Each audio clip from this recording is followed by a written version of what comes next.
And welcome back to another episode of Off Centered, the bi-weekly show with the four horsemen of the hobby apocalypse. We are post-national. Michael Ham was so fired up and excited that he picked up a bug and is sick, so he is here, but he is battling his way through. How are we doing, guys? Good, boys. Ham's not the first person I've heard that is sick post-national. Ham's patient zero. Ham got everybody. Yeah, first time getting sick after a national. I've been to 4 or 5 now. This is the first time I got sick. The AC national wrecked me. I was a train wreck off after Atlantic City. I got destroyed. Didn't have anything to do with like the 8 old fashions you had. No, I thought about having an 8-mile walk to find pizza on the needle-infested beach. The old fashions, and then the walks, those long walks. You just walk in the old fashioned. The camera feels like it's blurry. Oh well, just have to be blurry. Ryan McClanahan, good to see you out there. Stock Jockey, Mr. Locknet, Pick 6 cards. What's going on? Who dat? Kevin. Who dat? That's right. Sunday we got the Chargers. We don't even know who our quarterback is yet. So it's going to be a great season ahead for the New Orleans Saints. But you know who he's going to be next year. That's right. Arch, baby. Everything, all roads point to Arch. Yep. Ben Burrows in the house. Thank you for all the good work that you do so that Neo and I have content to make each morning. So thank you, sir. Master Shaker, what's up? And yeah, the chat keeps on going. Fresh off my first national, seen you, Neo, but didn't want to stop you. Cheers. Oh, you should stop me. Yeah, always stop us. We have nothing better to do. Yeah, we were a good little a force with national content between the four of us. I got to give Ham. You guys are definitely better at it than me, but you guys, I think between all four of us, we did some pretty good coverage. I still have like 4 more videos to go.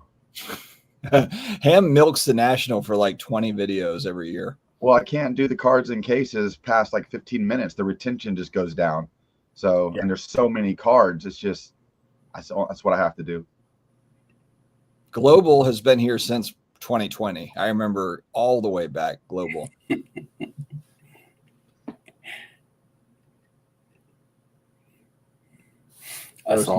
I remember this. Make sure we say hi to Shelby, who I got to meet for the first time. Met her father, Ray, and wife there. She was super excited to see me. Never really felt or had somebody react to me that way before. So that was definitely a highlight of my trip for sure. So yeah, I was like, hey, Shelby, I'm Steve. And she was like, whatever. There's Michael Ham. There's Michael Ham.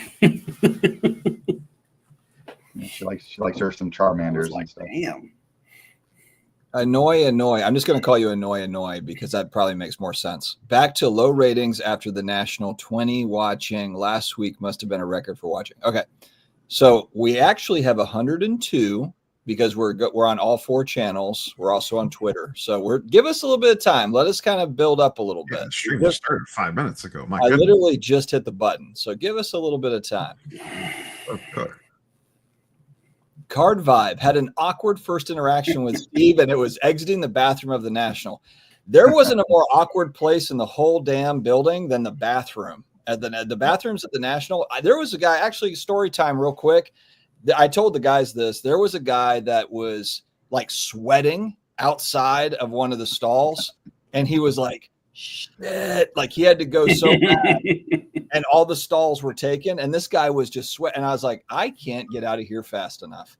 So good news, there was no line to wait to get into the restrooms, unless you're this guy who I guess needed to go number, like who's going number 2 at the, if he's sweating, he had to do number 4. I mean, it's like, buddy, like take care of that at the hotel room or whatever. But I mean, come on, man. No lines, but you had to deal with some weird stuff in there. Yeah, I never had to wait to go to the bathroom. I thought that was really. Oh yeah, that's why Mendoza says that's why you poop at the hotel or Airbnb and then hold it the whole day. Yeah, exactly. That was like last night when we were leaving the microbrewery, Ham, and we were about to go back to the Airbnb. Man, I was ready. I was touching cotton. It was like Time to go to the bathroom. That why you were in such a hurry? Well, I said it in my video, man. My feet were hurting and I had to take a dump. We did have a Dakota sighting, Sports Cards Anonymous. If you Yep. watch hobby content going back, he hasn't made anything in probably 2 or 3 years now. But yes, we did meet him in person. He is an actual person. He's still kicking. Had a good lunch with him. It was fun. And still buy his cards too. Oh, off of eBay. Yeah. All right, let's go around here. Detroit in 2028. How we feeling about it? Ham, you go first. We'll go in a circle. The other way. That way. I mean, I've never been to Detroit. All I've heard is bad things, so I'm super excited. Oh, Ham's pumped. All right, Neo, Detroit. I'm all for it. It shaves about 2.5 hours off my drive. Fair enough. Steve, Detroit. It's so far away too. I mean, I don't know. I've never been to Detroit either. What I can say is that Chicago has really worked it out now to where they, starting in 2020 was probably their first big influx because, they've been doing the national, but it's probably the first time that they really saw the size or the amount of people. I guess that probably 2021 or whatever it's been. But, and they've changed their logistics and like their infrastructure and things around to kind of cater to the larger crowds every year. And I feel like last year with Cleveland hosting it for the first time, there was lots of things that they could have worked on because it was them like hosting it for the first time since it's been large. And I feel like Chicago, Rosemont area has adapted to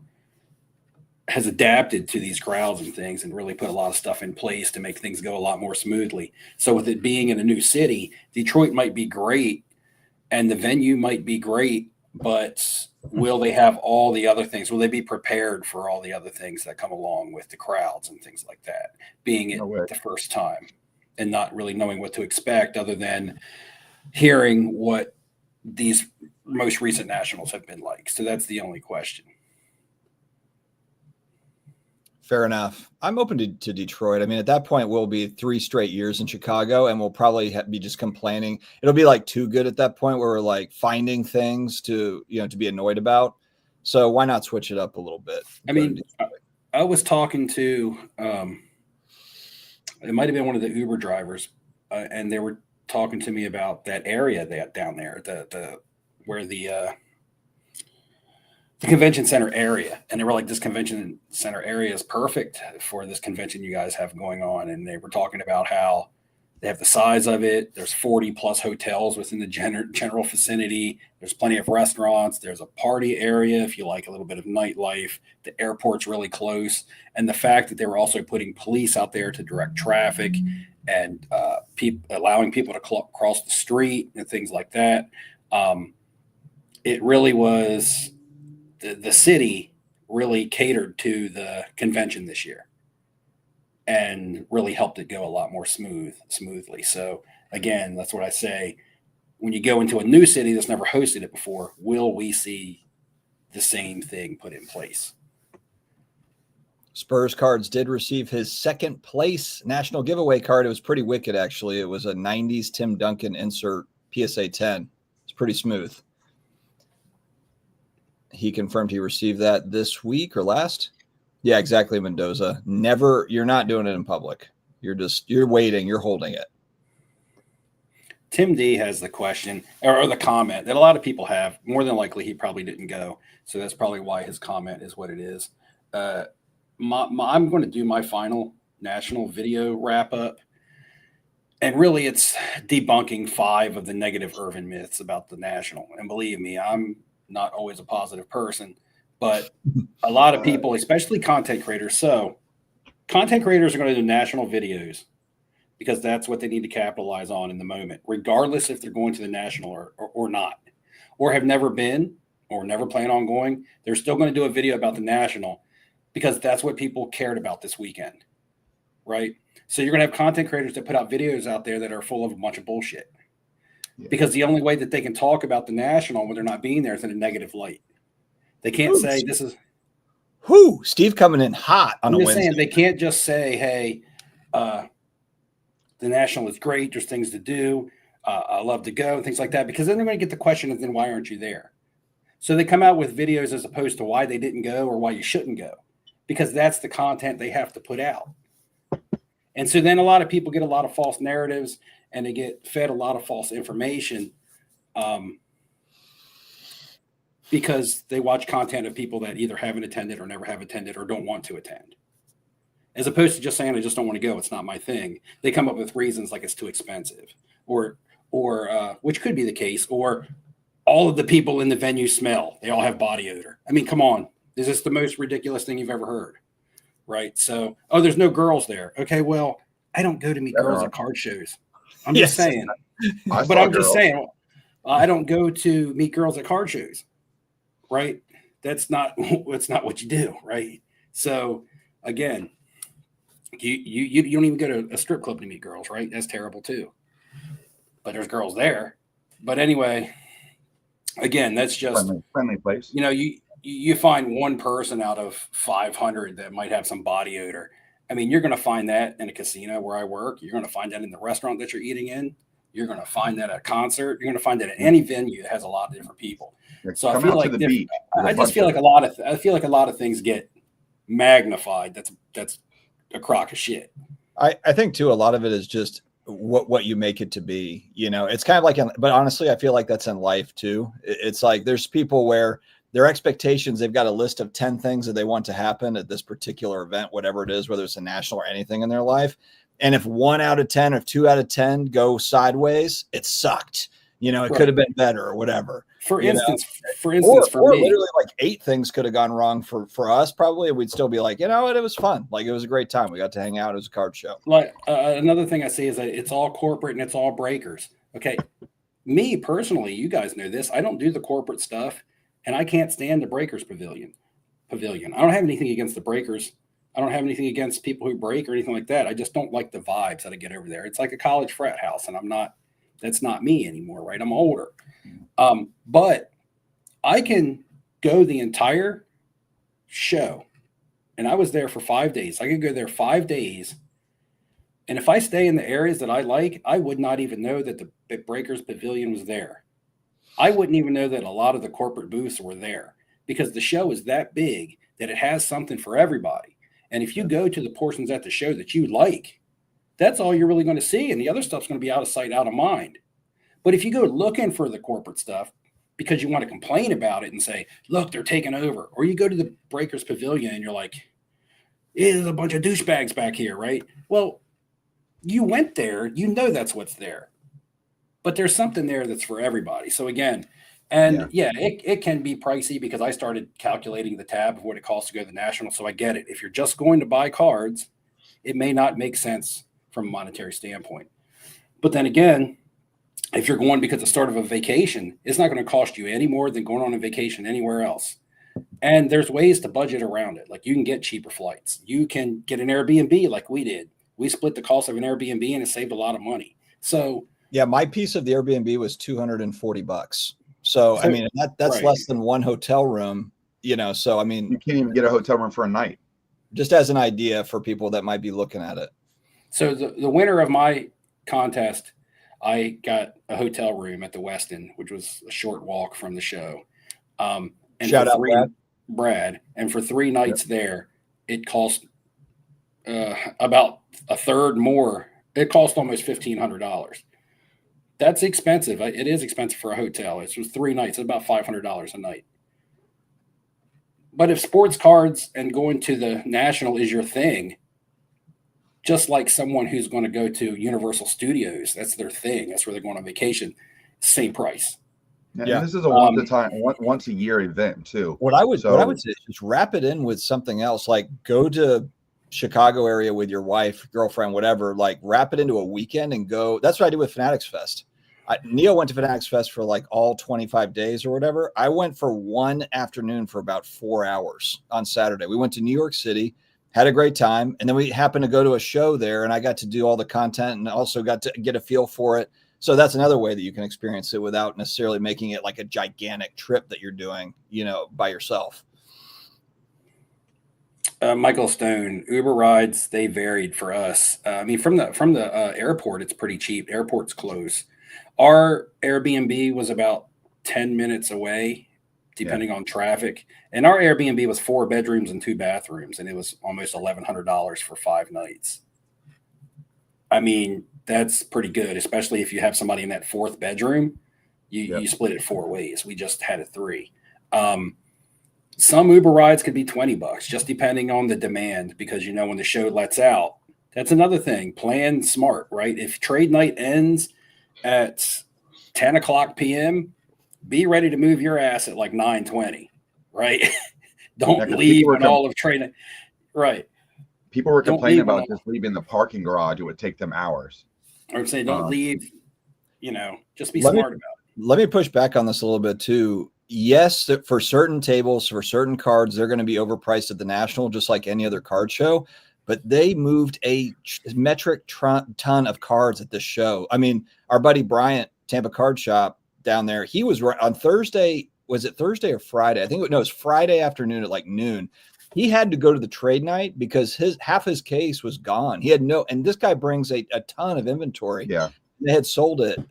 So, I mean, sure, are there going to be some dealers that are 20% over comps or something like that? Sure. But there was also a lot of fairly priced cards there. There's so much there that you're going to find some dealers that'll work with you.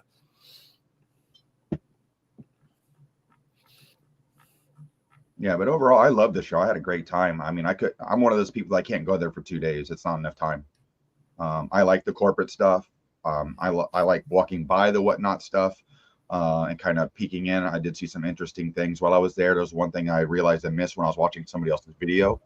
And it's just because I didn't want to stay in the area for so long. So I was getting out and not really poking around like I probably should have, because somebody was doing their own custom like downtowner kabooms, but for you, where they take your picture and then they put you and print you off a kaboom.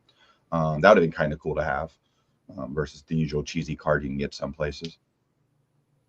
I thought they did a good job, and maybe I missed some of the others. Like maybe I missed other parts where breakers were, but I felt like they had a lot of the breaking, like the big whatnot wall and everything, and all the breakers around it. That was in like one spot.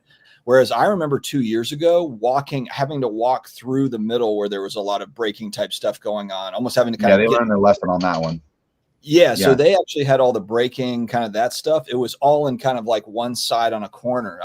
So I didn't have to pass through it. Like you didn't have to go through it if you didn't want to. And in the grand scheme of things, it wasn't really that big of the show. Like it wasn't a big part of the show, really.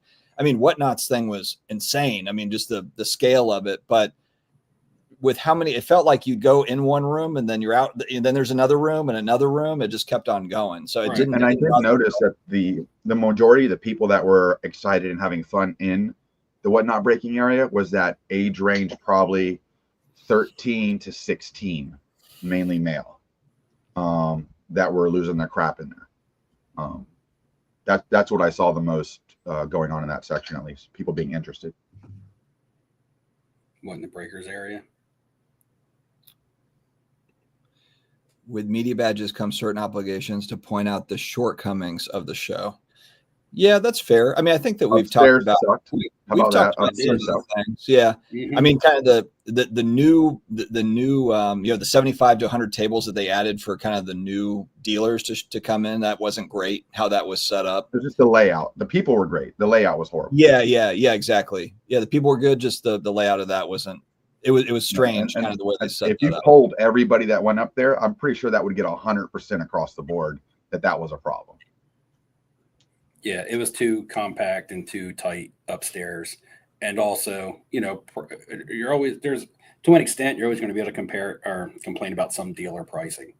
I found personally, from my experience, Tim, eBay's overpriced. I mean, have you been on eBay? I don't get what he's saying is not what's overpriced. The entirety of the trip, the cards. If he's talking about vintage dealers, yes, they were overpriced. So that's super correct. Rare high-end cards are overpriced.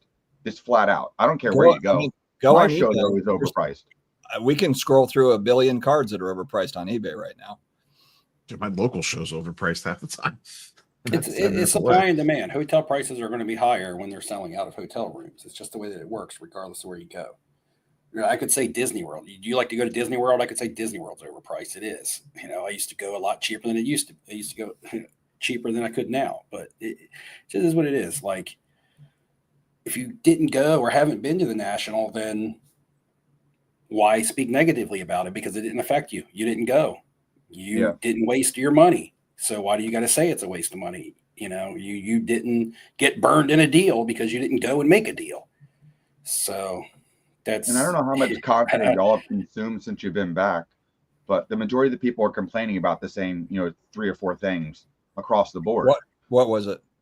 Well, the upstairs, people are already complaining about how the National has already basically locked down hotels to where other people can't. Like, for instance, I don't even saw where Orlando was trying to rent his room for next year at Lowe's, and they told him, no, you can't rent a room. The National already has booked the entire hotel. They booked the Embassy. They booked 4 other hotels fully. They booked you mean them for because next they're going year? to use those for the vendors and stuff like that. Stuff will probably come free later, but it's really odd that a presence like that can come in and basically demand to Well, what are you? purchase out something. But does that mean you just have to book it through the National? Is that what that means? That you have Right to now, actually, it's not. It's Right now, probably it's like, aside for a room block to book. Yeah, yeah. Right now, you can't book it. Yeah. Okay. I did hear now, and Abel in Vegas says he was upset that the VIP package did not include National cards from Topps. I'm not sure what the VIP package included this year. It was not I great. did hear some people who paid for the VIP package, they weren't pleased with whatever came No, with it was it. not good. They felt like I'm VIP, but I don't feel like I'm getting treated like I'm VIP, especially when it came to getting into the trade nights and things like that. Because the trade nights, they got to capacity. The fire marshal is going to cut off people at a certain head count. And then there's also VIP bracelets that go out early that the head count's already accounted for. We were lucky enough to get those, or we probably would have not gotten into some of the trade nights unless you get there really early and cut your show short. There's plenty of things that you can take away from. Well, not as many as normal, because like I said, it seems like they improve on things every year. Even when the lines got really long, they started letting people in earlier. Like they started letting people in at 8:30 instead of 9 p.m. because the lines were starting to flow out into the street and and that's take up the smart that they sidewalks and adapted things to like do that. So so they adapted on the fly with some things. Again, to complain and say that the second floor was just too tight and crowded, we're really nitpicking a little bit, but it is a thing. That's not nitpicking. I mean, that shit was laid out like ass. No, it was, but it was such a small part of the show that it didn't really affect the overall feeling of the show in my mind. I just knew that it was crowded up there, so I didn't go up there. I went up there twice. The first time it was super crowded. The second time it was a little less crowded, just because maybe the show or the timing or something of it, maybe the day. The first day we went up there was probably Thursday, and Thursday was just insane Thursday. So yeah.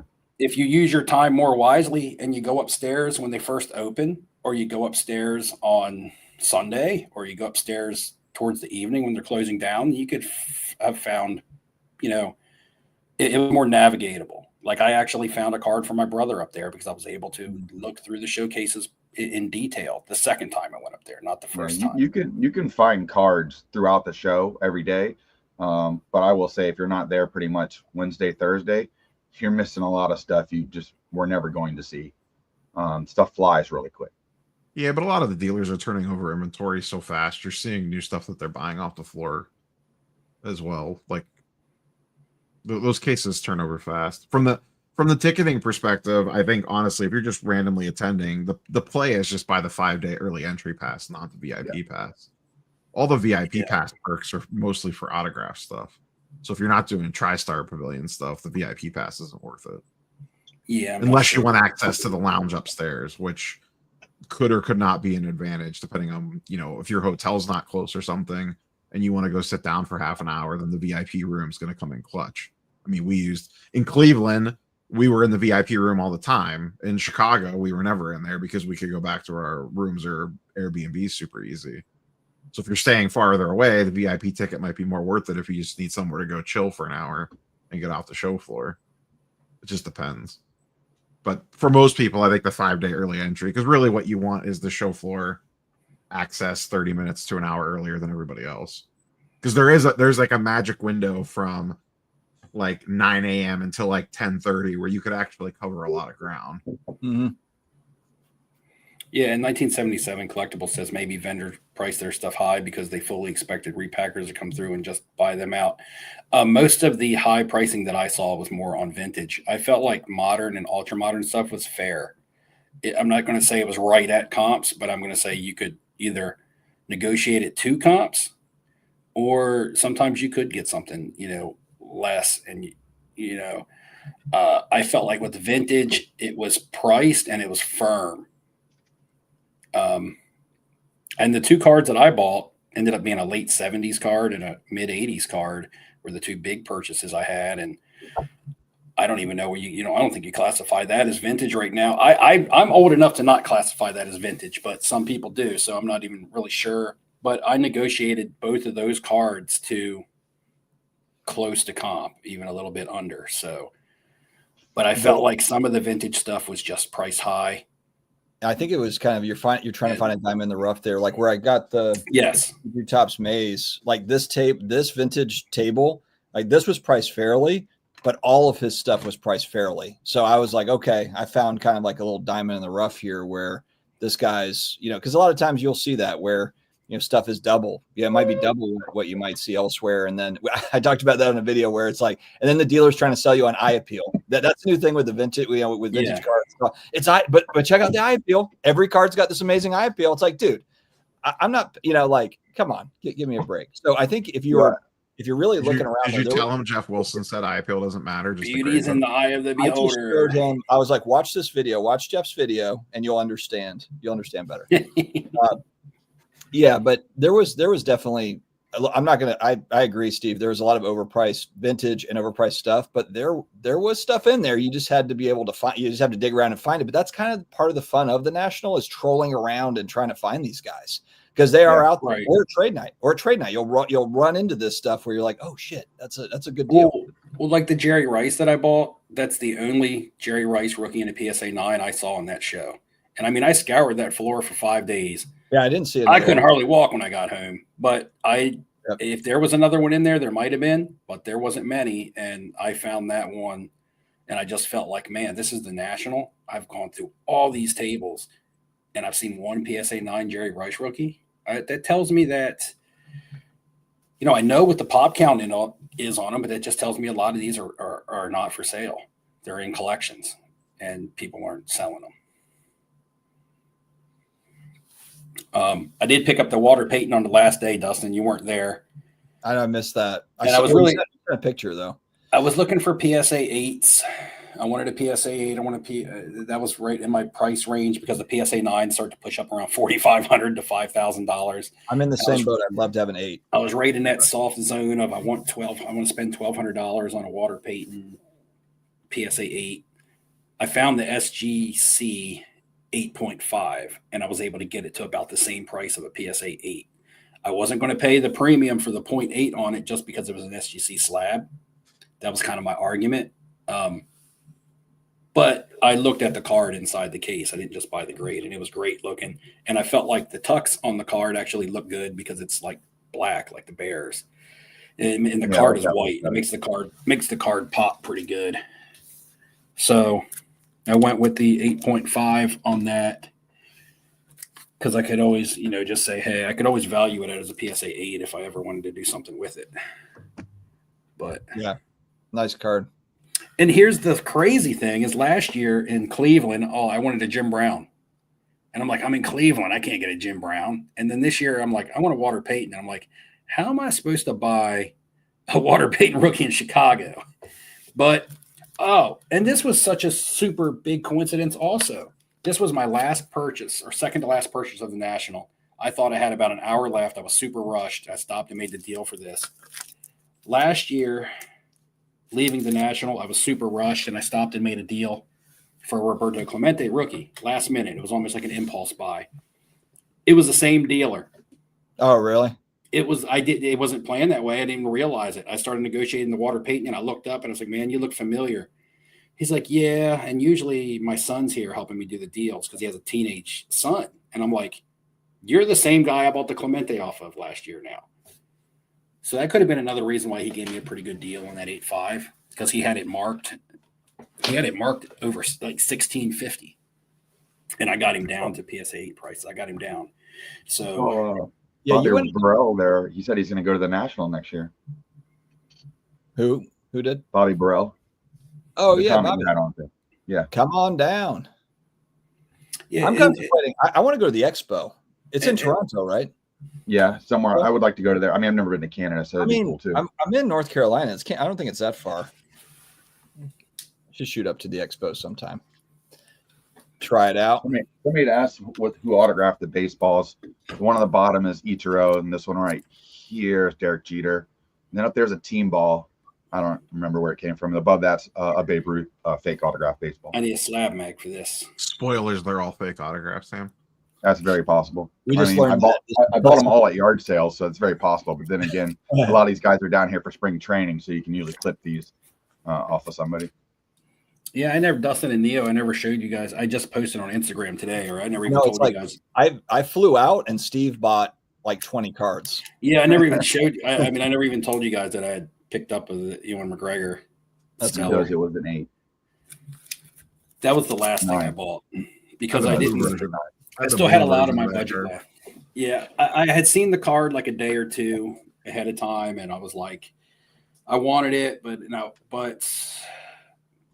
I knew if I bought a Babe Ruth card, it was really going to hit my budget pretty hard.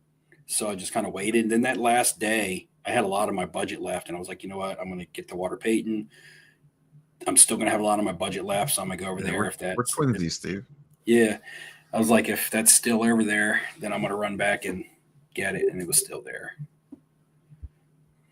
I spent quite a bit on Ubers. If I'm looking at the whole, 3.5 days, I probably spent $150, $180, something on Ubers. I spent a fair amount on Ubers, but I did a lot of, honestly, it was like just planning on my part where I'm like, you know what? It's a $12, $15 Uber ride. So I felt like going back for a couple hours to the place. I could have done that cheaper if I wanted to, but I was just kind of like, you know what? Screw it. Mendoza, that Jerry Rice is a PSA 9. Yeah. Yes, what grade that was. Ben, you could have stayed. We had a 4th bedroom. I mean, there was like a tiny little kind of like single bed in there. It would have been definitely a single.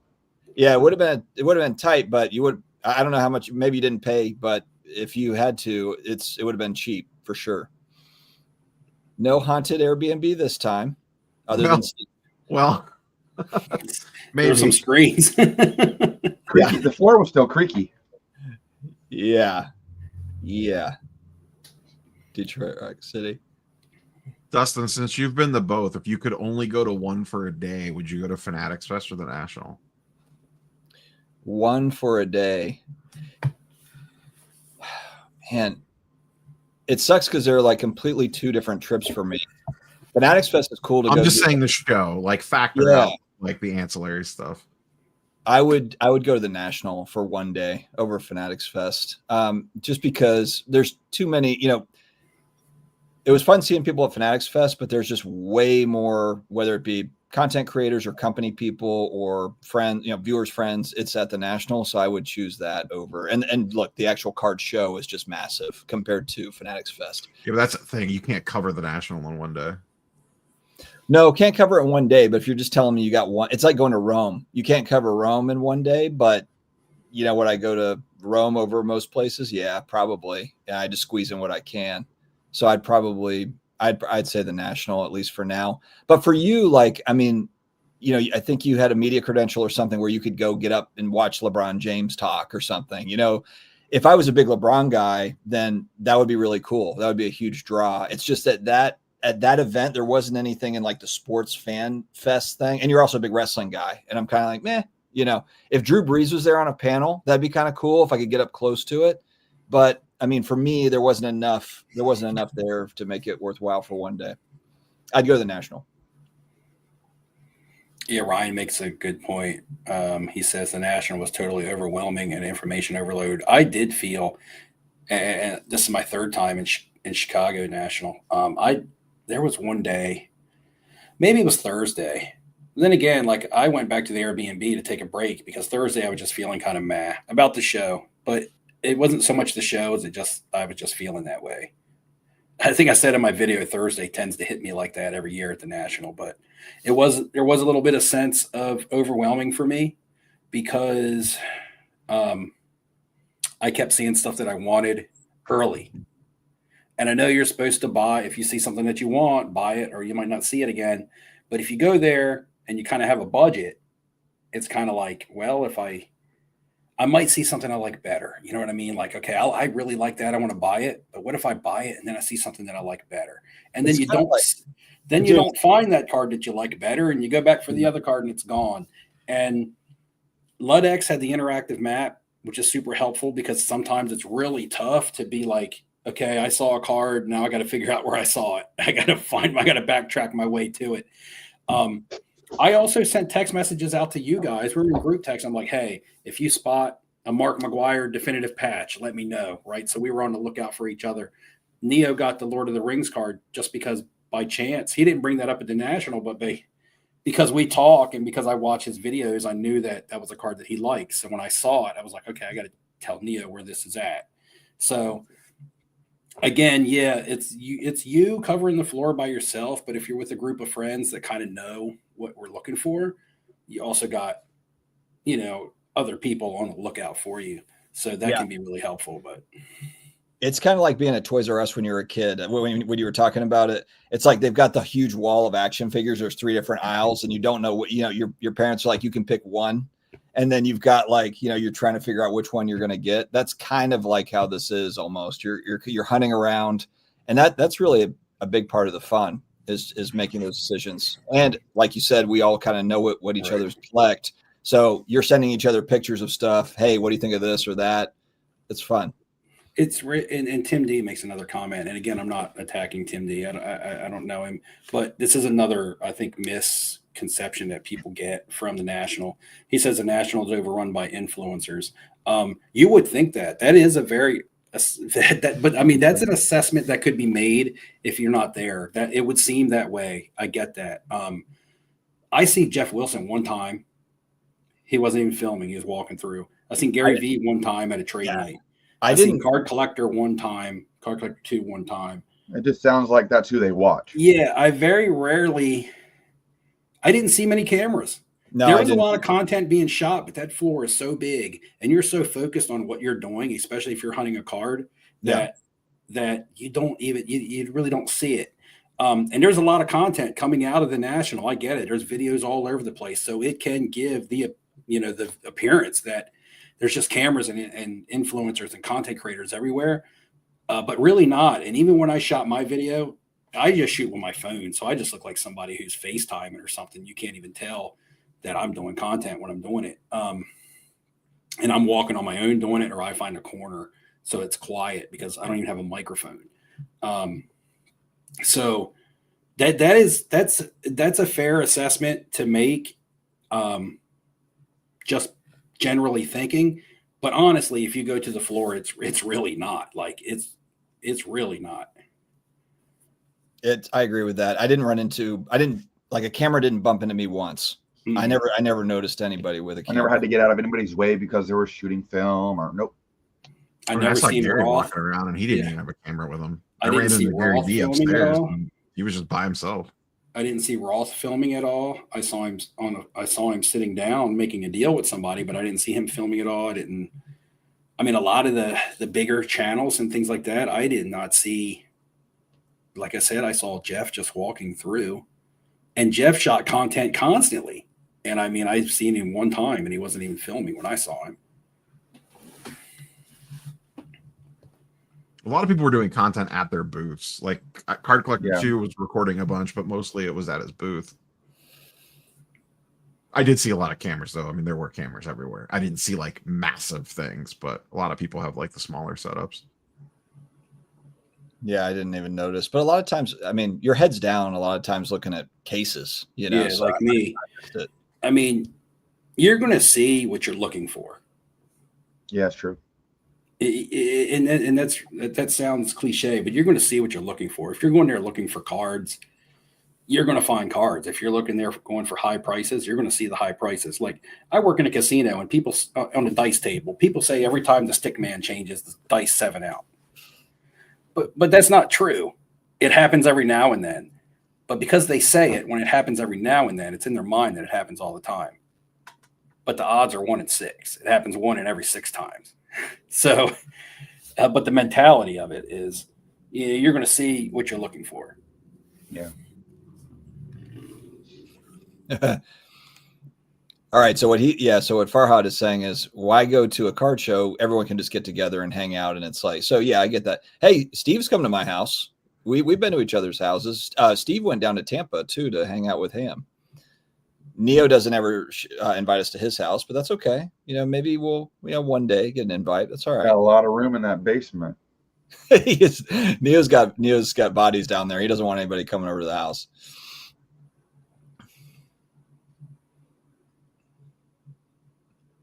Management team was worried that people would walk right through that upstairs area and those dealers wouldn't have any foot traffic. Instead, they had the opposite problem.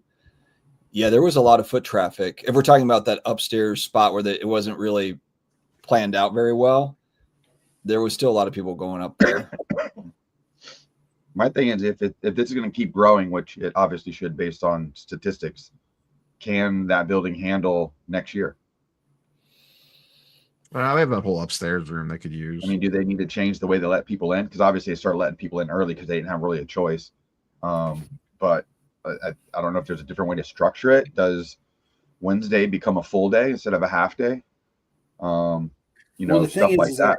If you let people in at 9 a.m. and people start lining up at 8 a.m., and that's something that you can't control when people start lining up, then it's just going to form a long line. That's going to happen at every venue you go to. Yeah. The line is not there are also issues with parking as well. I'm just saying the line isn't the fault of the venue. The line is people coming early because they don't want to wait in line, therefore causing a line. And they get there and then wait in line. Right. Because at one point we left at 11 o'clock to go to that lunch at the barbecue place, and that was still a filed line coming into the building that opened at 9. So, and it's because more people are coming to it, obviously. It's not the same people that have been waiting that long. It just feels like that. But it's just crazy to kind of like see that line continually still moving, still forming, and you're already 2 hours, 2.5 hours into the show. It speaks a lot for the amount of people that are interested in this hobby now. Even if we don't like modern stuff and the different things that happen, it is popular. There was an older gentleman that was sitting in a chair behind me against the wall of the convention center in there. And I overheard him say, he was talking to his buddy and he's like, man, this was a lot more fun 25 years ago. I think it was just like, he's like, probably because 25 years ago, there was like 1/50th of the amount of people that were there. I think he was just like exhausted looking at, how busy it was. So I have 2 comments. 77 Collectibles asked about the guessing games that I had in my videos, which I was going to talk about in my final wrap-up video. And then Tim D has another one about the influencers. All they talk about is the deals and the money aspect, nothing about collecting. So I want to know what your definition of influencer is. Are you categorizing influencers as just content creators in general? Or are you talking about the influencers as being the big propped up people in the hobby? Because if you're just relating it to content creators, there's tons and tons and tons and tons of content creators that just talk about collecting. And to be real, in order to collect, you got to make deals and you got to spend money. So it all goes hand in hand. 1977 Collectibles. So the guessing games I had was my 7-Eleven cost. That was $72. Brad's case, I believe, was $5K plus the 2 cards. Plus he got to keep his best 2 cards from his case. And then he got a free case since he won the giveaway. What was my other guessing ones in there? I'll give you the answer if you drop them in the if you drop them in the thing. Did any of y'all eat at the National? I know I had the Pokeball. No, I went back to the room or we went to lunch or. Yeah. I had the Pokeball. It was the same it was 2 years ago. It was $18. So I don't know. I mean, it's not cheap. Well, listen, it's not cheap. Well, it's nothing around there is cheap. I mean, think about it. Everywhere we went to eat. I missed the Pokeball twice. I don't know how I missed it. I wanted one of those. It was up against the wall, and it was really good. I mean, every year. It was right by Brian Gray, like if you turned your back. Yeah, it's right behind it. Because the place next to them was serving basically an open bag of Doritos.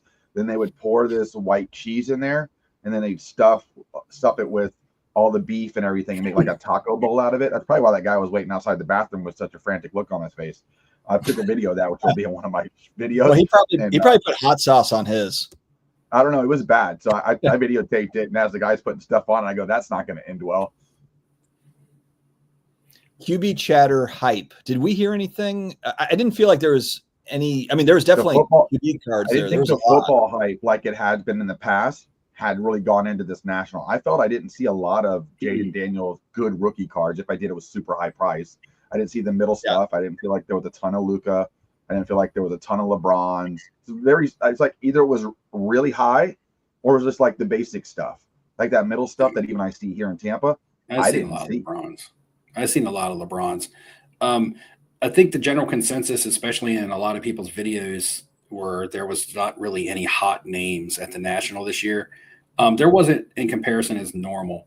With that being said, I was able to sell every Bryce Young card that I had because you're really, with repackers buying things up, it doesn't necessarily, there's not going to be a popular ultra modern day prospect type quarterback that's any more popular than the other because the repackers are making them all equally relevant.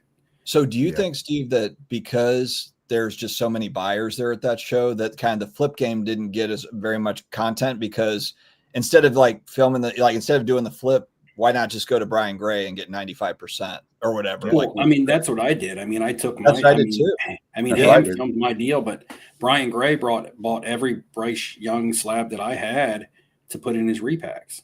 And shout out to Brian Gray that he and CJ Stroud. He pays strong, like regardless of what you think of him or whatever. He's boisterous, loud, whatever. I like Brian, but he had to be cross-eyed by the end of that thing because he was sitting at that table every day going through stuff, just dropping cash like it was going out of style. Well, here's the thing: I get the feeling though that even if Brian Gray wasn't there, it would not have been a problem to move any quarterback from the last 3 years that's a starter at this show because there was plenty of other buyers. Brian Gray just happened to be the buyer that we went to. But there was so many people buying. And even my Caitlin. So I had the Caitlin Clark card. You would think she would have been one of the most popular names at the National with the way that she's been popular in cards all year. Brian Gray didn't want my Caitlin Clark card. Now he gave me a reason. I'm not going to spoil that reason. He's going to talk about that himself. I think he bought mine. I think he bought mine just. He bought yours just because you got the influencer deal. But and I heard there was influencers cutting Brian Gray's line. Yeah, I had to wait. Yeah, Brian Gray did let me cut the line. You see, so that's what separates me from Dustin, guys. Away, peasants. That's right, guys. I'm just like you guys in the chat. Man. I still wait in line. You know what I mean? Dustin gets the cut. No, I didn't think he was. He's just like them in the chat with his media badge and his 18 wristbands for trading. The only reason I get a media badge is because I give away a trip to the National.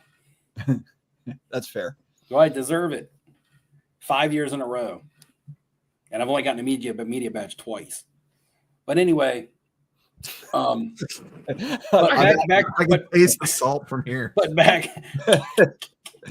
to Caitlin Clark, right? I then took Caitlin Clark to the booth where I bought the Jerry Rice. I wanted to use it as trade, half cash, half Caitlin. Half cash, half Caitlin for the Jerry Rice. You know what I'm saying? And he was like, "No, I'm not interested in your Caitlin Clark." So again, I'm like, okay, but I go right to the booth behind him, and that person's like, "How much?" I'm like, "Give him my price, cash." You know what I mean? So there was a buyer for everything in the room, pretty much. And it wasn't like you had to take the first deal either. You could literally go back to people. Right. So everybody was freely moving cash. Pop culture was popular. I heard people talking about pop culture cards like crazy, and the pop culture tables always had people looking. Now, whether or not people were buying, that could be a different thing. But a lot of people found the cards interesting because they were different. I think Jeff said he got pretty much wiped out. He's the one that had like the Ryan Reynolds and the he always has super nice stuff. Yeah, there's so few people that have nice stuff like that. You're going to attract all the attention.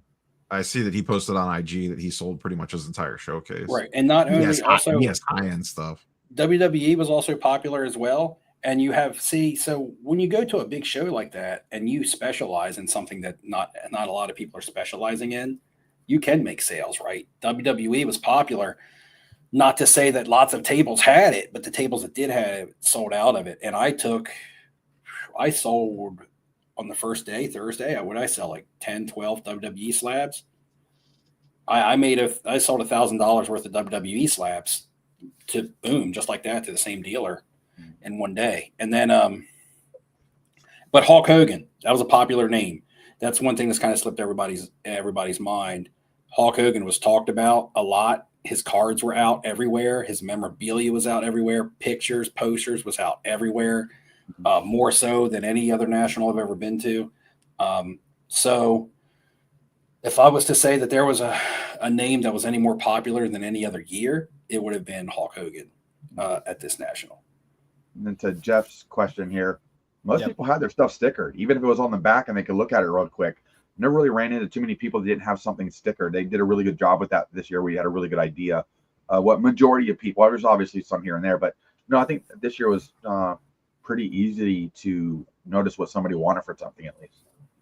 Yeah, for me, I take a quick look if there's no prices. If there's something rare or something that looks interesting in the case, and it's worth asking about. Otherwise, though, I just keep moving. If there's no prices, I don't really bother. There's at the national, there's a zillion tables, so it's kind of like if it's not something special in there, then I'm just gonna move on if there's no pricing. It's also tricky at the national because the dealers are so busy. It takes a lot longer to get their attention just to ask the price on something. Yeah. At $950, Mark, it's all right if you want to disagree. He says he does not believe that deals and collecting have to coincide, but you have to. I mean, if you're buying the cards that you collect, it takes a handshake, right? That's a deal to make the purchase. Or if you're selling to fund your collection, which not everybody does. That's what I am. I'm a hybrid flipper collector. I flip to build my budget to collect. Some people just got it like that. They just spend their regular old bankroll on cards. But at the end of the day, you're still making a deal for the card. Even if you go up to the table and say, I'm willing to give you full sticker price. Here's your money. Give me the card. It's still a deal by definition. But I'm going to guess you try to get a little bit off the sticker price. I don't know. At least that's the way I look at it. Maybe I'm wrong. Never hurts to ask. Oh man, I wish you would have said, "Hey, Tube Nachos." I feel like Tube Nachos has been around since the beginning. That's a 2020 username for sure. Next time.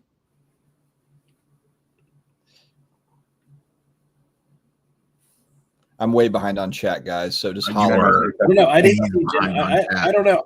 I didn't see Jeff greeting people entering the show. I saw Mojo doing that last year. You're on like last week's chat from 2 I'm weeks on ago. I'm at 9:36. So I'm looking at 9:51 because it's 9:56. So what I'm looking at, I'm 5 minutes behind, but I'm gonna try to zip through here. Yeah, trigger finger F1 is still a thing. Very few people had F1, but one of the tables that I saw that did have F1, he was moving cards. But he had nice stuff. He had high-end shit. That was expensive stuff, but people didn't have a problem paying $800 to $4K for a card there. But there was nobody else there selling it either. So I'll say this: Steve soccer was completely off-site. Steve talks about, and people talk about a West Coast National. One thing I really want to go to the West Coast Card Show and go to Burbank. So I think that West Coast Card Show is just going to keep getting bigger. It's not going to be the national, but as far as it just being a giant card show, it's probably going to be just continue to grow, be pretty badass. So I don't know if I'm going to make it in 2025, but that will be a show I get to in 2026. Go see Rob and the gang in Burbank and go to the West Coast Card Show. Okay. This is what Tim said like 20 minutes ago. We covered that. All right. MW has put this comment like 7 times. Yeah. Neo might have to bounce in an hour so he can do an interview at midnight like last time. Yep. Don't forget the PSA code. Spread the word, friends. Spread the word on the SCD 25. Good job, guys. Good job. First time submitters. There could be a reason why Pokemon seemed to have a smaller presence than expected, and that could be because the dealers don't have access to the show floor. It could also be the size of the show. If you go to a Philly show and you see 5 Pokemon tables, it seems like there's a lot of Pokemon in the room. If you go to Chantilly and there's 8 Pokemon tables, you're like, man, there's a lot of Pokemon here. If you go to like the small Raleigh show that Dustin goes to, and there's 3 or 4 Pokemon tables, you're like, wow, there's a strong Pokemon presence here. But if you go to the National and there's 50 Pokemon tables, it doesn't feel like anything. So, in comparison and ratio to the size of the show, it's going to dwarf it. It's going to make Pokemon feel like it doesn't have much of a presence. Plus, Pokemon just kind of growing in the sports card world in popularity. This is going to be the first time that it's really going to make itself into a national with any presence. And a lot of these dealers that are already grandfathered into the national probably are basically sports cards. But I saw enough Pokemon to say that, man, there was a decent Pokemon showing at the show. And I didn't even look for it. I just remember passing tables because they're tables I'm not interested in. So there was more than last year, but I think people were expecting it to be like 50% like their local shows. Yeah, like a normal show, yeah. There's probably like a 5% footprint on Pokemon there. Sasha T was 100% there. He made a cameo in one of my videos. Sasha T was there because I saw him in the airport when I landed. He was at his baggage claim when I was going to my baggage claim. Yeah. So I knew that I was filming Scotty B and Filmington doing a deal at a table, and Sasha was in the background. I panned over. I was like, random Sasha T sighting. I don't know if this is a joke from Mark, but we also did get some, I think it was Ben Burrow, shout out to Bennett Collect, and the Card Ladder folks said that it was like a $308 million July, and that breaks like March's record for online spending. And that's just what they're tracking. That's not even, obviously not all of it. Plus it's not private deals and show. That doesn't even account for all the tens of millions of dollars that were transacted at the National. So yeah, the secondary market, maybe not every card, but my Bobby Hebert cards aren't flying off the shelf. Although I do have a Jim Everett card, Steve, that I'm watching on the Jim Everett cards are flying now. But man, I saw 2 Bobby Hebert autograph cards when I was digging through a box. They were both $10, but one was numbered out in 99 and one wasn't. I was like, they're both still $10. I was like, okay. I mean, there was a lot of sales. I mean, how many dealers did we see on Thursday that we went back to on Saturday? And they just had gaping holes in their showcases, and they were trying to buy inventory off people, and they were putting cards out of their bargain bin boxes just so they could fill their showcases. And these guys bring a ton of inventory. Like they plan for this all year. They have like a ton of inventory that they bring and still ran out. I mean, realistically, no dealer should have had a bad show, unless you're like selling the baseball bats and the gloves. And who knows, you might have sold a $5,000 item the first 5 minutes. I don't know that, but from a card standpoint, the amount of holes that were in cases and then people that would go through cases. I know one of the guys from Tampa on Thursday, somebody came and bought his whole case out. And he was like, nah, I guess I'm going to walk around and buy stuff because I don't have any cards left. What's kind of too bad about the YouTube hangout that Crazy Kev is talking about, and this is mainly the vintage collectors that get together on Thursday. This is Mike, baseball collectors thing that he does. The thing that's too bad is this really got ruined, Steve. The first national after COVID, when we were in the Lowe's Hotel and there was 10,000 people in the lobby. That's where I bought that Freeze card that you showed me. And there was, it was a trade night in the lobby of that Lowe's Hotel. And ever since that first national, I feel like they're like, this is not ever going to happen again. Well, they've locked it down. They shut the trade nights and stuff down. Now they've locked it down. This wasn't the Lowe's. But this isn't a trade. These guys are just hanging out. This is not they're not even really like looking at cards. And here's what I understand though, because Tuesday, what night was it? Wednesday night, the night you came into town, Dustin. We went to the gathering at the Ashburn, which is the bar in the Lowe's Hotel.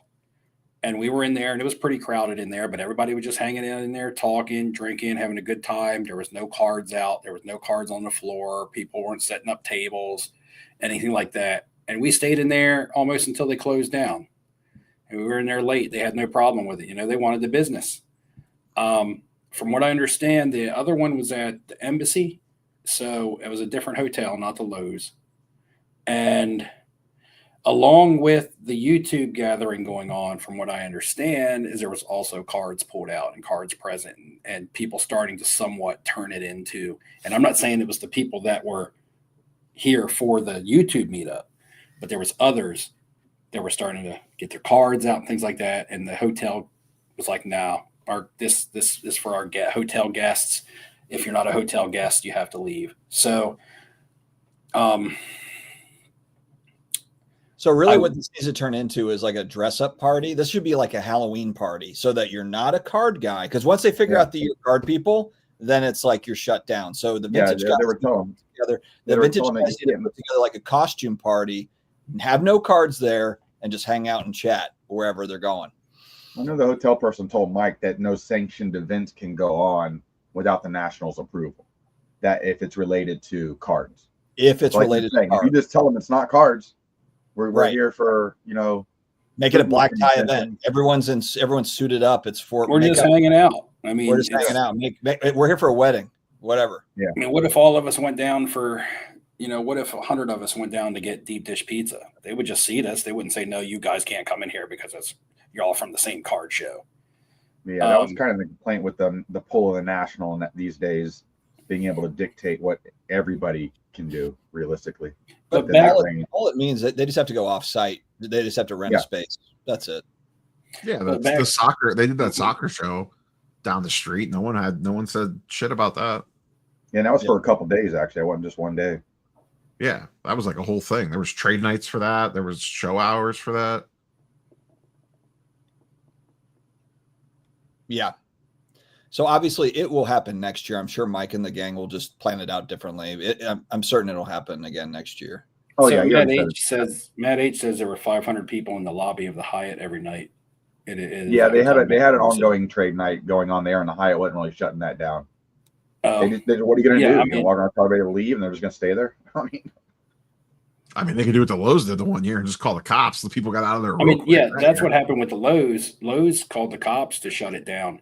Because what they can do is they can say that if you're not a hotel guest, you need to leave. And if you're not, then you're trespassing or you're loitering. Then they have charges they can bring up against you. So if you're like, if 500 people there are all hotel guests, and they have a right to be in the lobby, but if half of them aren't hotel guests, then they don't have a right to be in the lobby. So, hotel management can enforce what they want to enforce. This is a good question. I guess we could all answer it. What excites you more, the thrill of the chase, looking for cards at the National, or seeing old friends and meeting new ones? For me, this is probably equal, to be honest. I like running around the National and looking for diamonds in the rough, looking for little gems, things that are cool. But then also, like, you can't beat the networking and hanging out with guys that I don't get to see enough, But how about for you guys? For me, it's the people. Yeah, probably seeing their friends and meeting new people. Yeah, this goes back to the cost of the National when people saying that it's expensive. So again, this is the whole reason, and it can determine whether or not it's too expensive or not. And for me, I can't pick one of these over the other, because I wouldn't pay the prices that I pay to fly out there and to stay just to hang out with my friends. And I don't mean that in any way towards any of these guys. I would just choose a different way to hang out with them, right?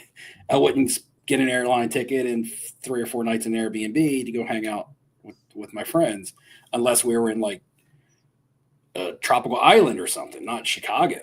And then I wouldn't just fly out there because I'm hoping to get a good deal on a card. That wouldn't make sense. It'd be counterintuitive. I'd be spending money to try to save money. So it has to be the combinations of all things that make it worth the trip. Yeah. Right. I'm going to look at some cool cards. I'm going to see some cards. I'm going to shoot some content. I'm going to get to hang out with my friends. We're going to eat some food. It's going to be chill. There's going to be hustle. There's going to be headache. It's going to be all of it. There's going to be a whole thing. Me and Ham even found a gym and went and worked out because I didn't want to get behind on my routine. So for me, it has to be everything together, or it's not worth me to put up the prices that it costs to go. So when people say that it's too expensive to go, it just kind of depends on what direction you're coming from. It's not cheap to go. I guess is it worth it to go? To say something is expensive or cheap is relative. It's kind of like, is it worth it? Is it worth it? Simon, shout out to Simon466 Cards, great YouTube channel. We saw you at the Tiki Bar the one night. I don't think I saw you on the show floor, but anyway, good seeing you at the Tiki place. So Simon says it's crazy they only had 4 to 5 lines open to scan QR codes and grab wristbands. Yeah, the general admission, and that was something. Maybe they could have opened up more lines. I'm wondering if maybe they did that because they wanted to kind of slow roll people coming into it. But it did feel like they could have opened up some more lines. Maybe that's something that they'll look at for next year. But yeah, totally. That might have been part of the bottleneck. All right, and I'm on the show floor a few times. Oh yeah, there's some people I didn't see at all, and then there's some people I saw. Yeah, you like run into the same people 5 times, and then you just never see other people at all. Exactly.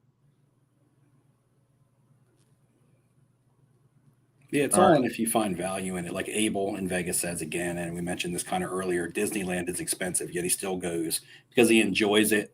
And at the end of the day, it's worth the money that he spends to go. That's not saying that it's cheap to go, but it's worth it for him to go. And that's going to be different for each individual person. Oh, look at Brendan Ryan off the top rope. What are comps for memories? Woo! Woo! Deep thought. Damn. Like I won't go to Disneyland because it's a giant waste of money. What the I'm hell? not going to pay to stand in line to get Brendan's 4 rides for a day. And so let me shout out Brendan Ryan. He is also our thumbnail guy. So the one that, I mean, he makes a lot of thumbnails for all of us, for me, definitely. But then the off-centered with all of us with the Dumb and Dumber Lloyd Christmas haircuts, that is thanks to Brendan Ryan in the chat. So shout out to Brendan. He has always been coming in clutch with the thumbnails and yeah. Yeah, absolutely. Brendan's my dimensional guy. Me and him go into chats that y'all don't go into and watch different things that y'all don't know anything about. You guys are in the upside down together? We are in the upside down together, actually. Yeah. True collectors want bang. True collectors want bang for their buck, especially in this economy, no matter where they get their cards. Or you could say true collectors will go to any ends on earth and pay any amount for a card that they truly want. Good point. Good point. So I had a great time. I mean, each show's different for us, and it's always full of memories. I mean, I always have fun. So I saw some Steph Curry. There certainly was, but in abundance, I wouldn't say so. Honestly, I can't think of anyone in abundance. You know, I felt like I felt like there was really good variety at this show. Vintage was in abundance. I mean, it always I is. saw a lot of 52 Manos. I still thought there was tons of modern though. Too. I didn't think a lot of Jordan rookies there's no shortage of modern. Actually, the more and more I read that statement that I just read, with me being a flipper and a collector, I actually look for more bang for my buck when I'm looking for something that I want to resell, because that's what makes sense. Buy it as cheap as I can so that I have room to make margins on it. And if there's something that I really, really want, sometimes I don't even care if there's a comp on it. I want to buy it. I bought the Fred Rogers autograph. There was no comp on this. The guy basically there's no comp on this. Right. The Fred Rogers, Mr. Rogers autograph. There was no comp on that. I couldn't find a comp on that. The guy had it priced, and I was just like, that's your price? Will you knock $100 off? And he was like, sure. But I was going to buy it regardless if he knocked it $100 off or not, because I wanted it as a collector. Yeah, that's not it's I definitely don't feel like that getting a 52 Mays. I'm a really small, tiny little fish as far as people buying trading cards right now. So yeah. Yeah. And I was watching a guy drop, $10,000 stacks on a table to buy vintage. Didn't see a lot of F1 trigger finger. I didn't see a lot of fiery content around F1 cards. That's why I responded to that comment earlier. Oh, that's true, Tim D. That's true, Tim D. That goes for anybody. Any good comments assumed we already talked about, Dustin, because we've been answering them as we go while you're reading 3 hours behind. I'm not listening to the guys mostly. I'm just reading. He says they better not cry when they overpay, and that's a true statement, because that's someone's decision to buy something, to put the money out there. Bazooka decision. Bazooka Tom has the Rona too. So does Michael Ham. I know. That is definitely one thing. This week I've gotten quite a few DMs of people saying that they're sick. Dude, I shook hands with Bazooka Tom. I talked to him. So you must have got it after. You're already. I think Petty gave it to me. I blame Petty. Oh, was Petty sick too? Yeah, that's why he kind of bailed out of the National after the first day and a half. Tim, are you just sick, or do you have COVID? I'm gonna say I'm gonna have COVID. I haven't been tested for it, but I kind of know what it is. So, dude, I stayed at Airbnb with you all week. We were in a car together. You gave it to me. I don't know who was the carrier. I was around like made out. I'm good. I'm all good, baby. You talk to me next week. I feel great. I'll be heaving tomorrow. It hit me when I was on the plane. It hit me. I was like, oh shit. I'm immune. I'm like Bruce Willis on Unbreakable. Yeah, me too. When I was on the plane, it hit me. And I was like, oh shit. And I went and took a shit. I was fine. You actually just emptied it out there, Steve. You had it and you just emptied it. Shout out to Midlife Greg. We met Midlife. I never met Midlife Greg in person. Good to meet you. Me neither. Yes, it was good to meet him. I was surprised that he watched my one-shot videos. brother. He told me he watched my content. No, hopefully he's still here. I watched his. He commented 15 minutes ago, so hopefully he hears this. Yeah, so he's still here. I know. Dustin's way behind. I'm trying to stay up with. But when somebody overpays for a card over a last comp, isn't that how things go up over time? Somebody has to keep overpaying. I mean, if that comp is documented, that's how that normally works, right? If the comp's documented, people, what is a comp? A comp is what people see on eBay or it's the last visible sale across multiple like platforms. If you use 130 point, it's pulling from like 4 or 5 different auction sites, but it's not taking into account show sales or private sales or anything like that. Which a lot of times those guys can get over comp. I've seen guys that do the repack pay over 100% on a Kaboom, especially a gold one. Well, they're not selling the card, but they're not turning around and selling that Kaboom as an individual card. They're putting into a pack that they're marking up into a profit. I agree that they're creating a new. So it's a whole different buying mentality. It's a whole different. If you're buying something to collect, pay comp, pay over comp if you want the card bad enough. If you're buying something to flip, you got to get in under comp because you're not going to be able to sell much over comp unless you find the right collector. So if you're trying to say cards that are still going to go up over time, and somebody has to keep paying more for that. But if you're buying to flip cards, Ham, you're not looking at over time. I'm not buying a card today and hope that it goes up in 2 years. Because honestly, stuff goes up in the moment quicker than it does over time. You capitalize on hype, you sell. That's the argument with people selling a good ultra modern card for vintage. This one, the ultra modern, has the highest upside quickly, but also has the highest downside. Right. Where this thing's pretty steady. Right. It's not really that's kind of like my motif. I sell the modern stuff and then I take the money and I buy an older card. It's kind of like buying a volatile stock. Yeah. And then selling it and then putting it into a bond. That's the way I look at it. How's your crypto doing? It's doing all right because I bought more. I bought more when it was down. So did I. Everything that I bought on Wednesday is up 30 cents a token right now. Do y'all think, or do y'all have any other ways that can, from what we saw, that the National can improve for next year? Editorial content.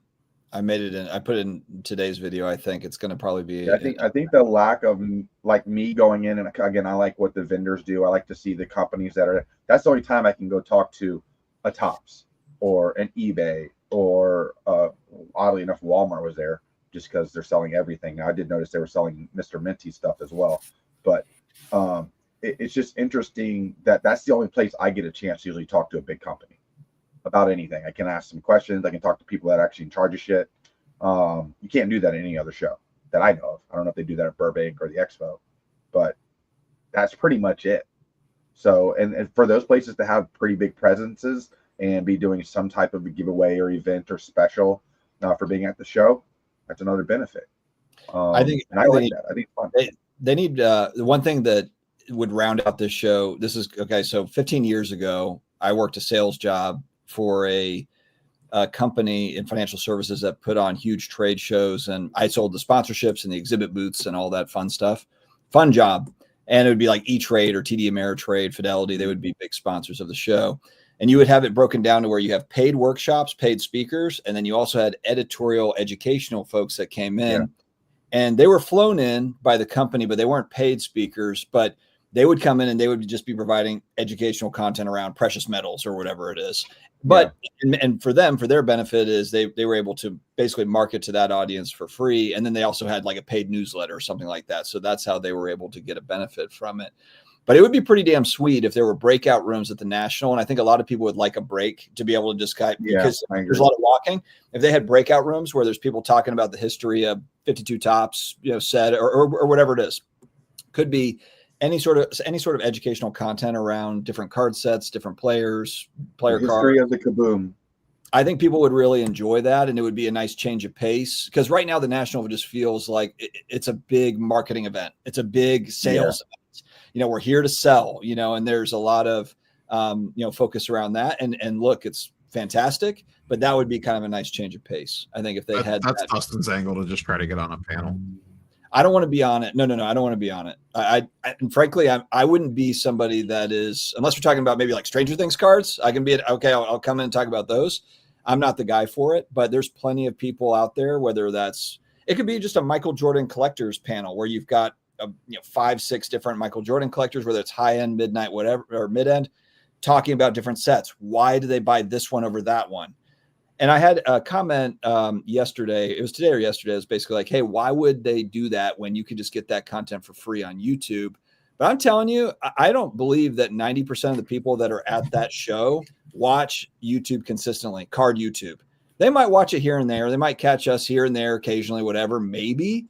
But I would argue that most people are not on it that are there. So no, think about it. How many people were supposedly at the National? 125,000. Okay. I guess they're all tuned in to Jeff only. But also, who cares if they watch? I mean, okay, so let's say they listen to But that's part of growing the hobby as well as also from a social media standpoint. No, but listen, so, okay, you listen to Dr. Beckett's Sports Card Insight podcast, but that's cool. But wouldn't it be awesome to see him on stage talking about whatever he wants, whatever that subject is, actually Was he at the show this year? I think he's at every single one. I think he is. I didn't see him. Yeah. Somebody said about they wanted to meet him at Vintage Trade Night because he's usually always at, or a Vintage Night where all the guys Mike's staying. And of course I got moved all around and then everybody went different ways. So I don't know. I didn't see him or hear anybody talking about seeing him.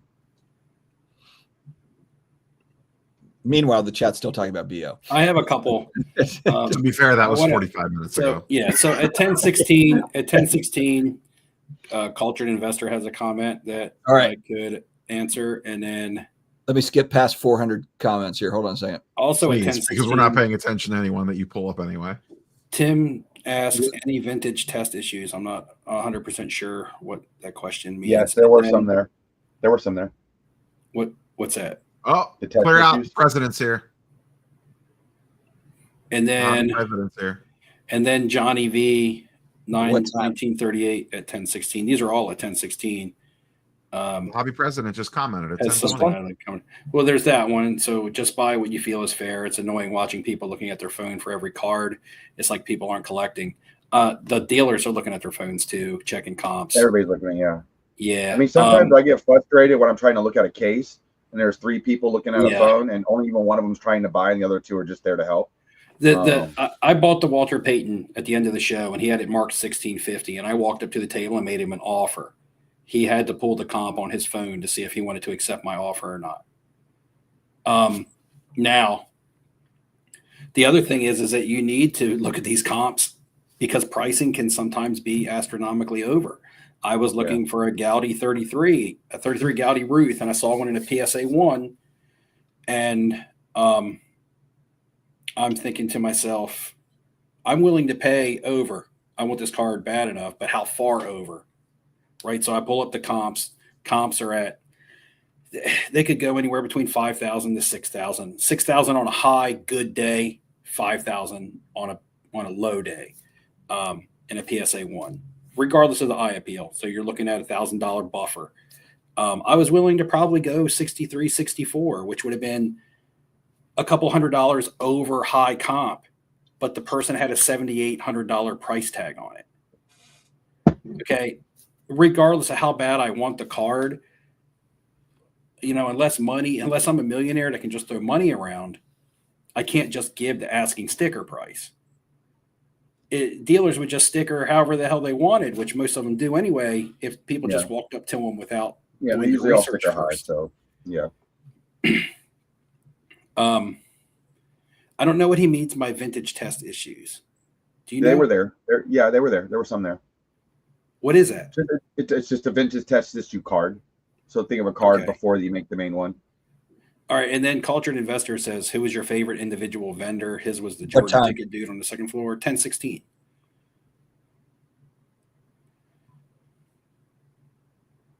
I like Spin Doctor sports cards because they have good sports stuff and good pop culture. I like RBI Crew. I like their inventory. RBI Crew, NMC sports cards. But RBI Crew is where I got the Gina Davis. Yeah, but here's the thing. Was asking about that. I felt I stole it. I paid $225 for it. Our RBI Crew they have good stuff. They have good wrestling, which I like. They have good pop culture, which I like. They have some high-end sports cards. I find that they overprice and they don't like to negotiate down. And I've dealt with them multiple times at the Nationals. That's where I bought my Star Wars card a couple years ago. I think this is the first year I haven't bought a card from them. And there was a card that you and I both really liked that they had, and they had a bit of a premium that me and you both agreed on that we thought was a little over. I just didn't want to pay the grade premium on it. I don't know. Let's say it. It's okay to say something bad about RBI Crew. They were just over. They were over, plain and simple. That's where the Kane Undertaker Duato came from. I got that from them in Cleveland. Mm-hmm. I'm not saying you can't get a deal from them because, like I said, I did get the Star Wars card from them two Chicagos ago. But and they were running out of cards at the show. They weren't really. They by far and away have the best wrestling inventory, and it's not even close. Anyway, the card that you and I both really liked was I felt overpriced, and there was a reason why it was still sitting in their showcase when I left on Sunday. Same with the Babe Ruth that I wanted that was priced at $7,800 and comping on a good day at $6,000. There's a reason why that card was sitting there on Wednesday night and was still sitting there on Sunday afternoon when I left. Not because it's not a great, awesome card, but because the price was too high. So if you were priced to sell at that National, your cards were selling. Yeah.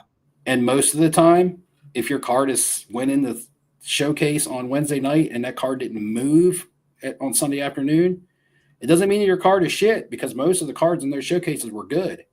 It just means you're not priced to sell. You didn't see this on the show floor, did you? No, it's a great card. You didn't see that on the show floor. No, there's only 25 of those? 50, I think. Nope, 25. Good call. Yeah. Shout out to Orlando and Mangini in the chat. I just found them now. Now I'm down to their chat. There from you 5. go. Finally made it. I don't think I ran into Orlando. I think he was one of the few people that I never crossed paths with. Yeah, I got to see. I saw him multiple times. Yeah, I saw Orlando. I got my first, and I hung out with Mangini multiple times. I got to meet the hobby president. That was exciting. We had a good chat on the. I made a brief cameo appearance in Dustin's video with him, and then we talked at the Tiki for a bit. Well, I talked with Mangini and Clemente Collector and got a good education on Babe Ruth cards because the 33 Gaudi is what I went there. I like that with my heart set on it. But they explained to me about strip cards and what strip cards are and how, most of them are marked authentic because they're cut off of a reel and things like that. And don't worry about them only being authentic as opposed to having a number grade. I guess PSA is starting this year to actually put number grades on the strip cards because I saw some people at the National that had a really nice Babe Ruth and a PSA 3. And they said that originally it was slabbed authentic by PSA, but PSA has now changed the way that they're grading them. So they had it snapped out at the show at this National and graded with a number grade, and it went from authentic to 3, which adds a lot of money in a Babe Ruth card. And a Babe Ruth strip card to go from authentic to a 3, that's a big boost. 3,000% upgrade real quick.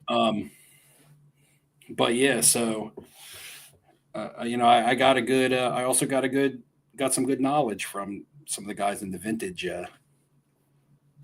game that's more well versed in it than I am on some Babe Ruth stuff. We also saw Ziggy. All right, I did it, Ziggy. There you go. Watch Ziggy and Dustin. Listen, y'all had a very good emotional relationship there. Yeah, Ziggy magically was nice. Was very nice to me in person. That's how it usually goes. And then they fake a feud for a year, and then they're all kissy at the National. Ziggy gave me a card. He gave me a gift. So shout out to Ziggy. I think 3 of us have it on video. Yeah, I was surprised that you sold it that fast, to be honest. Yeah, it went straight to the auction house.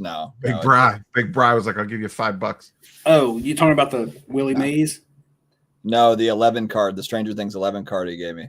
Oh! I thought you were talking about the Willie Mays because we all know that Dustin bought that because he did want a vintage card, maybe he did want a Willie Mays. I've been talking about it all year. But really, he's campaigning for YouTube Hall of Fame. And he's like, if I can land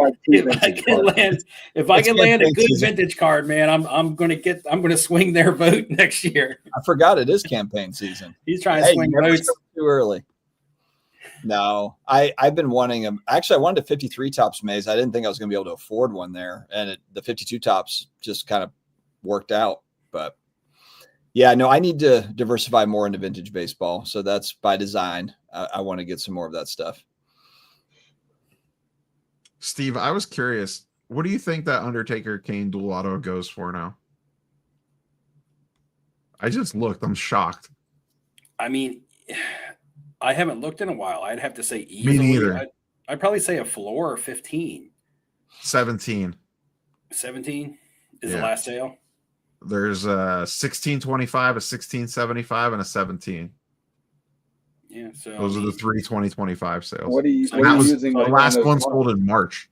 So I guess one on a hasn't bad sold since March. So I guess on a bad day it would be like 15, and on a good day it could be 2. And there's not even the only one listed is the one of one. Who is the hobby first lady? Who's that? Is there? No idea. 77 Collectibles said Neo's videos. You walked right past the hobby's first lady twice. No idea. I'm not sure. Somebody tell us that. Test issues. We're usually in a small area to test the sales. Yeah, Neo was way too cool for us for part of that show.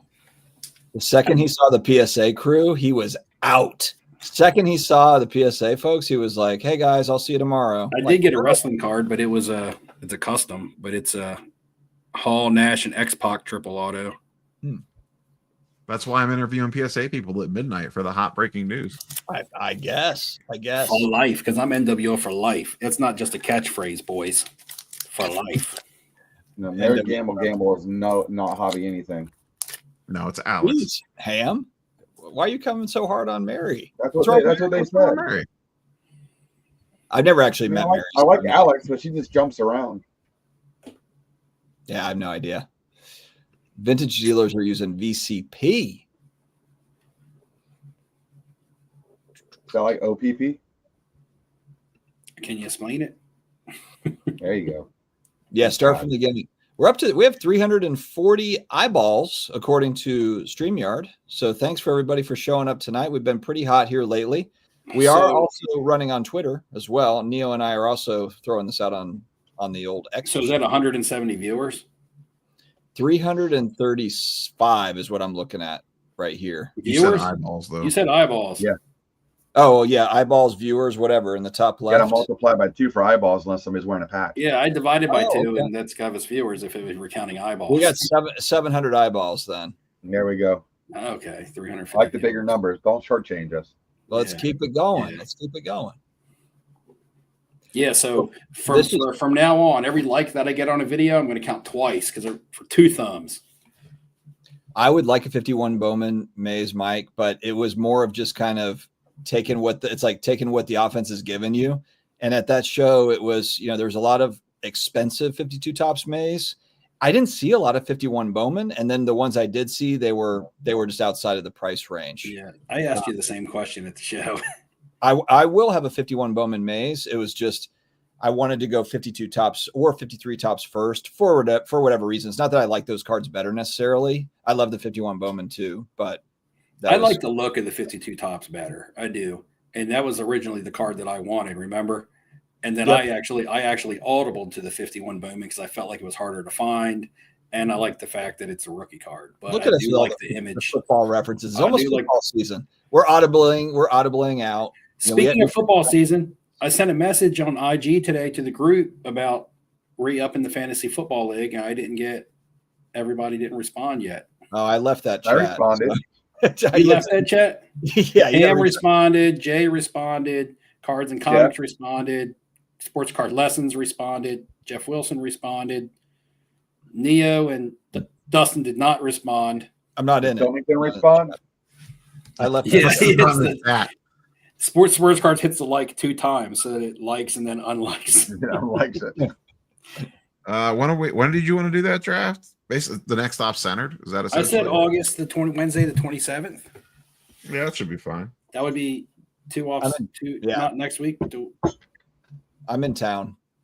Do we just push off center to that? Because don't we usually stream the draft anyway? Yeah, because I think the next off center will be on the 13th, next week's the 13th, so the next one would be on the 20th. So we'd have to skip 2 weeks unless we just do Off Center on the 20th and do the draft on the 27th. Yeah, Orlando. I don't know why they signed him. Realistically, we got 4 quarterbacks now. You guys got Teddy Bridgewater now. Yeah, Teddy Two Gloves. Teddy Two Gloves. Teddy Two Gloves. Oh, we could use him back on the Saints with our QB Yeah, situation. but you run by him fast enough, he'll get a concussion.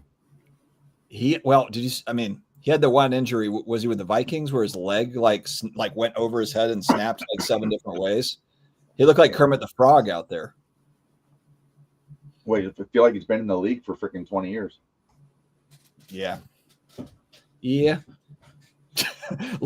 Lance just dropping a haymaker over here. Could Neo be any more disconnected from these lives? You have to understand, this is kind of Neo has like a resting frown. That's just kind of, this is the way he is. I absolutely could. If the Cavs are on, I would be 1,000% more disconnected. Hey, look. Yeah. No, dude, if you're sitting with him at the, like, we're sitting at the tiki bar, it's the same thing. It's just, this is Neo's like vibe. This is how it is. We barely saw Neo at the National. And then we journeyed all the way through Middle Earth to find the ring. We got a card. He made the deal. And then I didn't see him again until trade night. And then I went to trade night and I said, Ham, let's go say bye to Neo. And he was gone. You'd already said goodbye. You forgot. I don't remember. The limousine. Steve texted me. He's like, "Where'd you go?" And I said, "I left." And he's like, "We didn't say goodbye." And I said, "You came by the table and said goodbye." And he's like, I said, "I'm going to find him." Neo just peeled out in the limousine as we're running outside to say bye to him. He said, "I'm out of here. My name's Doug, and I'm out of here." Anybody remember that? The State. It was like an old comedy. We went to lunch together. We did all kind of stuff. We did, but I think you sat at the other end of the table. That lunch was a lot of people. I was right in the middle. I was dead in the middle of the table at lunch. Oh, he was right next to me. I was on the end. I was next to Dakota. I literally got chicken wings the size of a toothpick, and they forgot to bring my those soda. Those were tiny. They tasted really good, but it was kind of like, it was like I didn't have any chicken wings while I was there. Where is Brad Noble in the chat? I thought Brad would be here. Here's what happens. They win my contest and then they stop watching because they're like, I got no reason to watch anymore because I can't win again. They quit cards immediately. Flukes stopped coming around. That's actually a good point.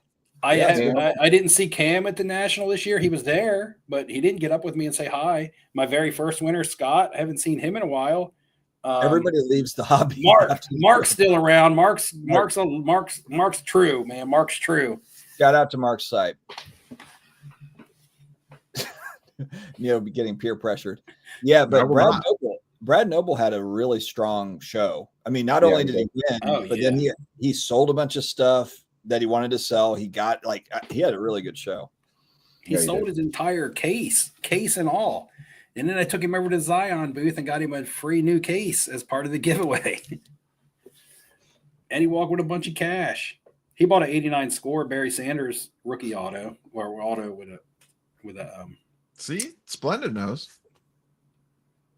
We looked into each other's eyes in the back of the Amish buggy. Brad, did you move any of the Jim Brown rookies? I did not. Brought them both home with me. Anybody in the chat, do you feel like you missed out not going to the National this year? I was at the National, and I feel like I missed out on the National. We missed so much. I don't know. I ran all over that place. Like I covered the whole. We got there Tuesday. Same thing happened as last year. We got there Tuesday, and then Wednesday came, and I was like, "Oh my God, I feel like I'm gonna be here forever." And then Sunday, man, I was running around like, "Oh my God, I'm almost out of time." Running around and buy this card, get to the airport. But I was ready to come home. Like my feet were hurting. Did so much walking. I flew my wife in on Saturday just to have her drive home so I could nap on the way home. I was like, that's what I said. I was like, Dio's wife came in Saturday and they left Sunday. I was like, she flew in for dinner and then they left. She doesn't like the National. Comic-Con, she's all about, but the National, she's whatever on. George R.R. Martin is going to be at that Comic-Con in New York. Yeah. Are you guys coming? Can we get commitment? Or I started are the looking Four at Horsemen going to come together for NYCC? I would I was like looking to. at it too. That's my birthday weekend as well. So I'm Let's trying to go, clear with boys. my wife. Yeah, it'd be Oh, fun. it's your birthday weekend? Yeah, my I birthday's was thinking October about. 9th. I was thinking You about. don't have to come for the whole 4-day. 4-day passes are already sold out unless you buy in the secondary market, but you could still We get. can't get a media pass to that. No, media passes to New York Comic Con are impossible. Look, man, like 5 people knew me at the National. Nobody's going to know me at the Comic Con. I applied for a New York Comic Con pass a few years ago, and the 3 of them were you requirements were guys. like minimum 250,000 followers on social. We can buy those. That's true. Yeah, but they're not like comic book YouTubers. Yeah, You know, it's also way past the application deadline. Yeah, that's a different scale. I'll probably go to that because I can just take a day or 2 off because We'll be there all week because we have. Honestly, I could take the afternoon. Like I wouldn't even need to stay the night if I just wanted to. We get into New York on Tuesday and leave on Monday. Like New York's easy for me. You're going from Tuesday to Monday? Well, we'll leave Monday morning or Sunday, maybe, possibly. I don't know for sure yet. There's Mark. There he is. Yep, there he is, Mark. Good job. Let me skip ahead to find him. Boom. Mark's the man. He's here in North Carolina with me. I definitely broke 37,000 steps. I think I was easily. averaging like 12 to 15K a day. Yeah. Yeah, you know how you can tell is we weren't really eating well. Like it's not like we were like watching the diet, but I didn't gain a pound. Like I was actually I got back. Weight. Yeah, I didn't gain any weight. I think I did every night. I think I gained like 8 pounds. Either that or my scale. 8 pounds of muscle. Well, you're at the gym, Steve, so that's different. Yeah. You know how long it takes to put on like 2 pounds of lean muscle? Especially at our age. A lot harder than it is to put on 10 pounds of fat.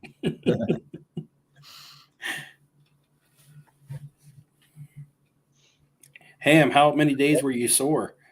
Ham was a trooper, though. He went to the gym with me. He was a little sore the next day. And then more sore the second day. 3 or 4 days. Yeah, I told you day 2 it was going to hit you the hardest. Oh, it hit day 3 when I woke up and I went to extend my arm, and then this piece right here. Oh my God! I thought I was going to rip my arm in half. It's horrible. Oh, in your elbow joint or in your holy shit, man! I was like, I broke something. Yeah, it's because it was bicep day, man. I know. All right, boys. 97 minutes in. I feel like we're at a good part here. We're 332 strong in the chat, or eyes, let's say. 650 eyeballs watching. So we will probably wrap up here soon. Any final words from anybody as we wrap up our national extravaganza? Steve, are you going to take a 2-month hobby vacation like you normally do after the national to recharge, or are you feeling like you're in the game? No, my vacation is usually before the national, and then I get recharged at the national, and then I come out ready to talk my game for the next cycle. So again, I do want to put out a video wrapping up the national, but not a traditional one. I just want to talk about the same stuff.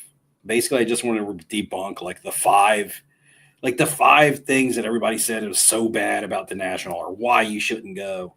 And again, it's all opinionated, but I think a lot of stuff is exaggerated also. So just kind of wanted to, debunk some of that shit. Don't worry, everybody. We'll have the off-centered swimsuit calendar will be coming soon.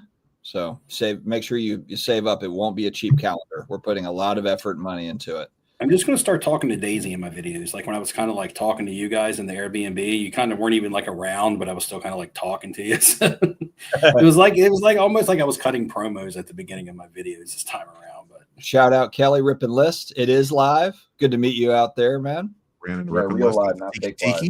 Rip and List. I hate when people put live on the thumbnail and you go to it. It's definitely not live. Off-centered for its eye appeal. That's right. The swimsuit calendar. Watch out, swimsuit calendar. It's going to be all the rage. It makes me want to peel my eyes off. I'm gonna wear that same thing Borat wore in the movie. All right, I think that's a perfect ending point right there. Ham, you nailed it. Man, all right, guys. We'll be back Ham. in 2 weeks for another off-centered show and a fantasy football draft that we'll have coming up here Let's say soon. 2 or 3 weeks. Are we just going to push off center to the football draft, or are we going to do back-to-back weeks? Yeah, Well, see, the football draft won't be like a traditional off-centered, so we should probably do our traditional off-centered. Yeah. Ham's like, or Neo's like, damn it. Or that, or we can even see if we can have some of the other guys on during the draft. Sometimes we do. Jeff sometimes comes on. Yeah, Jeff popped on from like his kid's soccer game last time or something. Anybody crazy. who wants to stop on. Jeff was committed. Yeah, he popped on. Yeah, I mean, Filmican has to. He's a defending champ. He has to stop by. He'll probably be too cool. Filmican's like a ghost. He just only does Patreon content for spitballing. He's behind a paywall at all times. Yeah, we have to charge to have him come on. We have to pay an appearance fee. So when he is in the fantasy football league, is he just representing Filmican or is he representing Spitball and Cards? Because if so, then it's not fair that he won because that's like 4 people. Is. Oh, Filmington in the chat. It's like 4 people on the same team. Speak of the devil, and he appears. Bill, the defending champion. I did not. Yeah, the Rona is definitely still a thing floating around. David, I front kissed it, baby. Yeah, we avoided it. And now I'm drinking soup out of a Hello Kitty bowl wearing this shirt. Not today. You don't look too bad, man. Yeah, you're faking it, Ham. Oh yeah, I'm faking. No, I'm not faking that off. Jesus. All right, boys.